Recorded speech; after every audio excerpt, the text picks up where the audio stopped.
Hey folks, it's Takota Coen from Coen Farm. We're just up here at our top dam on the farm, checking out some of the flood irrigation that we did last night. So this was a dam that we built a few years ago that actually feeds all of our gravity irrigation and livestock watering systems on the farm. But we also added on a nice little feature which allows us to use this same pond in the same way that that tank behind your toilet serves, which is that it allows small amounts of water to trickle in over a long period of time, and then when the time is right and you want to flush the toilet, there's a huge reservoir of water that can move solids and have a large scale of water all at once. As essentially what this tank does is we've got a gravity or solar powered water pumping system down at our bottom dugout there. And we trickle in little bits of water through the same pipe that it actually feeds out of. So, 4 or 5 gallons a minute comes in whenever the sun is shining. And then when, which was about 3,000 gallons a day under good conditions.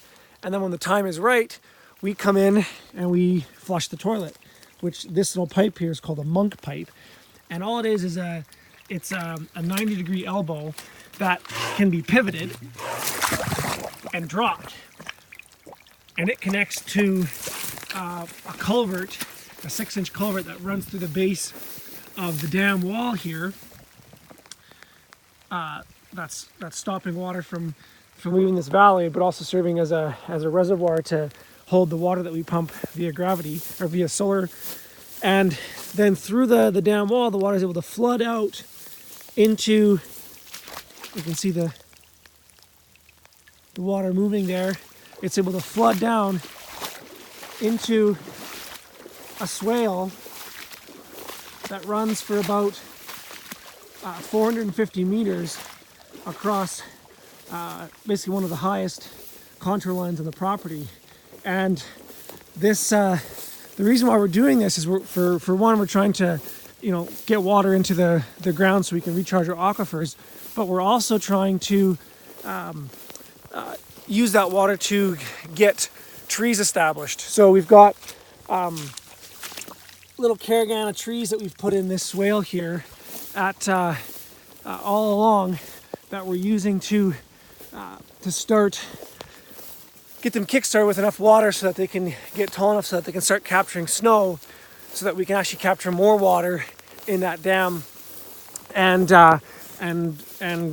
start an upward spiral in our water cycle. So we've got caraganas that are planted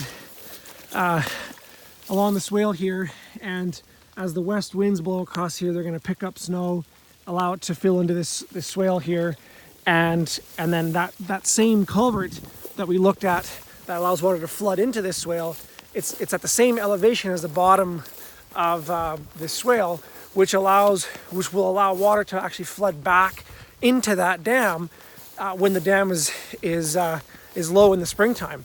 So by using this just really good design and having access to good contour maps, we're able to figure all this stuff out and get it in place and get multiple functions out of a simple earth tank that we use to feed our gravity system. But for a few extra $100, we were able to stack some extra functions on there. So in this, the amount of water that we pulled out of this dam here, you can see the water level would have been about 2 feet higher up the edge of the cattails. You can kind of see all the ring all the way around the dam here. But there was also water that was backed up behind that we captured during the spring runoff event. So there's actually a secondary kind of dam actually behind here, which the reason for that is we're trying to, when we are pumping water in, we don't want the water to be spread out very shallowly, which increases evaporation.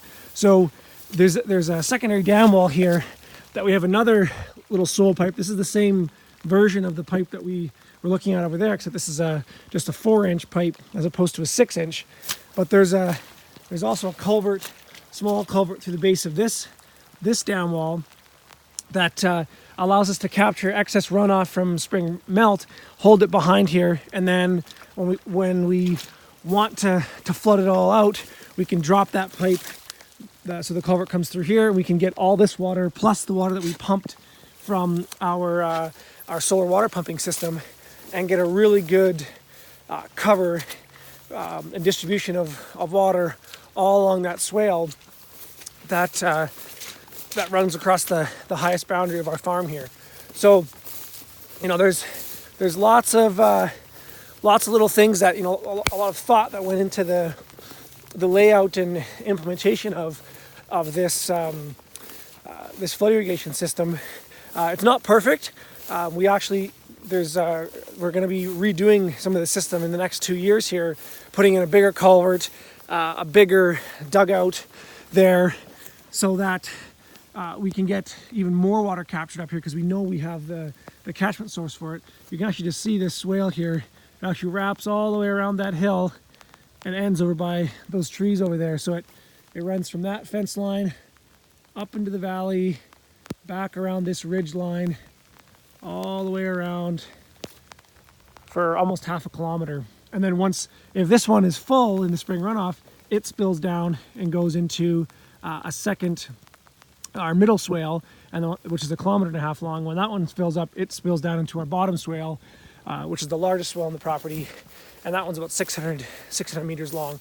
And then there's a few other wetlands that once those swales are all full, it flows over into our dugout, and then when that's full, it flows into our riparian areas, which are also serving as cattail production systems and aquaculture systems for our duckweed and cattails, which we feed to our pigs and chickens. And then once that's all full, it leaves our property and goes on to the next property down the road.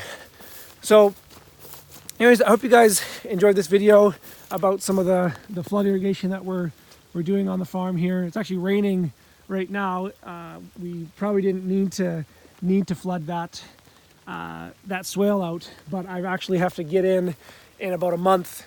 We're going to be doing an earthworks course here on the farm, where we actually have to dig out this pond. So I actually need to drop some of this water out of here so it can dry up in time for that workshop at the end of August.